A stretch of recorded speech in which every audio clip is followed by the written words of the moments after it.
સતગુરુ શાંતિદાસ મહારાજની જય. હવે આજે કુંભારામના પટ શિષ્ય, કાલે અધૂરી રહી ગઈ હતી વાત. મહાદેવો ભગત એ કુંભારામના પટ શિષ્ય હતા અને અમે જ્યારે લગભગ હું 11 વર્ષનો 10 વર્ષનો 63-64ની સાલ હશે 1900 એ સમયે અમે ખેતરે અમારા ખેતરે બેઠા હતા અને એ ઠકાણે વસરામ કુંભા વસુ મોટબાયા રોટલા બાંધીને રૂમાલમાં એટલે એ પાયાનું ખેતર અમારા ખેતર કને આવીને મારી માને એમ કીધું કે હું શાક બીજું કાંઈ બફલું કર્યું છે. એટલે મારી માં એમ કીધું કે ડોહલ અહીંયા તો સોરાય હુકાઈ ગયા છે અને ગુવારે હુકાઈ જો નીલવણી છે નહીં.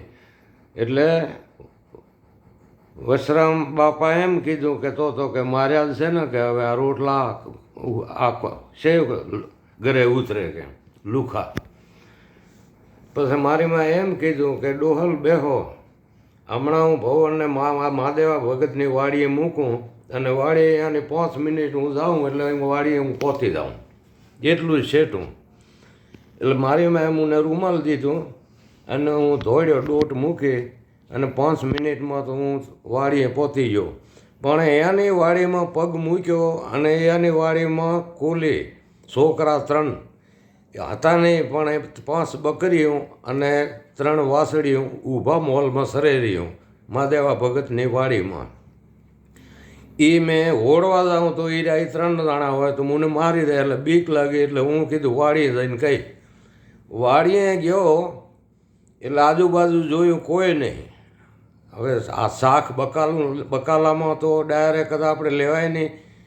એટલે આગળ ગયો તો એ સમયે કોહની સિસ્ટમ, મશીન બશીન કંઈ નહીં.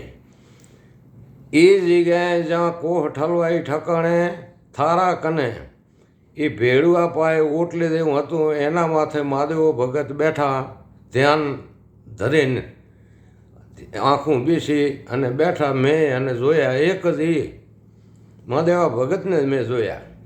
એટલે ત્યાં જઈ અને મેં કીધું મોટો બાપા, તો એ સાંભળ્યું નહીં. પછી ઊંચે અવાજે હું બોલ્યો મોટા બાપા. પછી આંખું ઉઘાડી અને મને એમ કીધું કે ભવન બેટા રમવા આવ્યો છો? મેં કીધું ના, રમવા નથી આવ્યો, પણ મારી માએ શાક લેવા મૂક્યો છે નીલવાણીનું અને વાડી અને ખેતરે બાપા વસુ આવેલ છે. એ કે શાક હોય તો હું આ રોટલા કોરા તો કેમ ઘરેથી ઉતરે, એ આશાએ કે હું તમારા ખેતરે આવ્યો. એટલે મેં એમ કીધું મારી માએ કીધું છે કે 500 રીંગણા, કટલો નીલો મરચાં, પિતાઈ ગાજર એવું એણે ગણીને મને કીધું હતું. એટલે એ પ્રમાણે મેં મહાદેવા ભગતને કીધું કે આટલી વસ્તુ મારી માએ મંગાવી છે.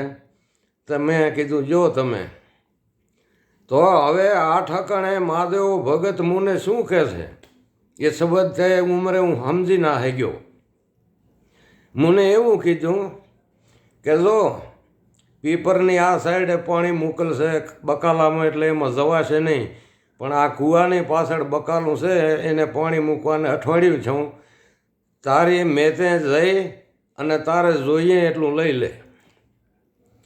આ શબ્દનો વિચાર કરો કે તારે જોઈએ એટલું એટલે એનો સરવાળો નહીં. ત્યાં હું એ શબ્દ સમજ્યો નહીં.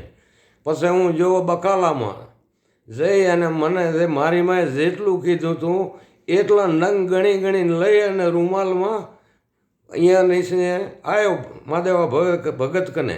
અને થારામાં પાણી જ્યાં ઠલવાય ધોરિયામાં એ ઠકાણે ખાડો હતો, એની અંદર મેં મરચાં, ટમાટા, રીંગણા ને એ બધું નાખ્યું ધોવા, પિતાઈ ગાજર નહીં, અને રૂમાલમાં પથરી. અને પછી વરે મહાદેવા ભગતને કીધું મોટા બાપા આ મારી માએ કીધું એટલું જ મેં લીધું છે. એટલે મને કીધું નહીં કાંઈ, પણ એમણે ઈશારો કર્યો, આમ હાથ કર્યો. એટલે મને એમ હતું કે હું આમ બકરીયું અને 3 વાસળીયું ઊભા મોલમાં સરતી દઉં. એટલે મેં અહીંયાને વાત કરી મોટા બાપા કીધું એક બીજી વાત છે. તો કે શું છે બેટા? તો આપણા વાડીમાં કીધું કોલિયાના છોકરા બકરીઓ અને વાસળું એમ છૂટ મૂકી દીધી, એ બગાડ કરે હર્યો, સરે હર્યો. તમે હાલો તો આપણે ઓળીએ. અને મારી સાથે ન પડી, હું એકલો ની 3 દાણા મને મારી જાય તો. હવે એ સમયે શું કીધું મહાદેવ ભક્તે? આ વિચાર કરવા જેવો છે.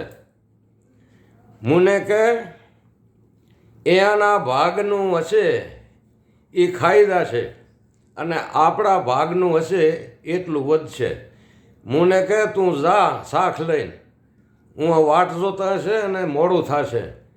એટલે હું તો પછી એમને એમ ત્યાંથી નીકળી ગયો મહાદેવ ભગતની વાડીએથી. એટલે વાસળીઓ અને બકરીઓ તો એમને એમ સરતી ગયું, પણ મહાદેવ ભક્તે ઉઠીને મારા ભેગે ના આવ્યા. એ કહે એના કર્મનું ખાઈ જશે અને આપણા કર્મનું વધશે, તું જા ખેતરે. એટલે આવડે તો મને એવો હા હવે 10-11 વર્ષની ઉંમરે આપણી બુદ્ધિ કેટલી હોય. ખેતરે શાક લઈ ગયો અને પછી મારી માએ શાક બનાવ્યું.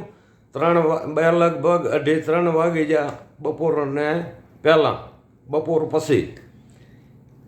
એટલે મહાદેવ ભક્તે આ 2 વસ્તુ મને યાદ છે કે તારે જોઈએ એટલું લઈ જા, અને એના ભાગનું હશે એ ઢોરા ખાઈ જશે અને આપણા ભાગનું હશે એ વધશે.